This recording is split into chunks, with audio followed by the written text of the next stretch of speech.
Ayulis sangat awak. Sangat ayulis. Okey, Allahu Rabbi. Boleh korang tak dengar lah. Bunyi-bunyi yang tak sepatutnya. Kentut. Awak, diorang dengar siap. Dah biasa dah dengar. Masalahnya tadi macam kuat pula. Biar diorang cakap tak apa, Syah bau. Alah, nak order ni kena tudung tak?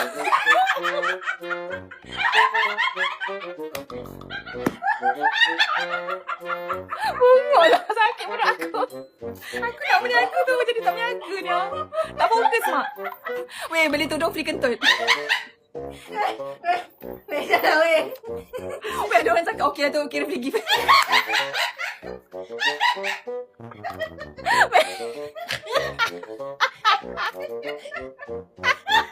Awak siapa terketut? Member saya weh, bukan saya tau. Saya selalu behave. Sebenarnya kan. Lau nama dia. Weh, ada orang cakap kena edit beg kuning, dia bau.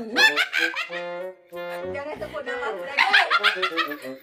Habis guys, orang semua dah search nama awak. Biar dah. Weh, tak payah lah weh.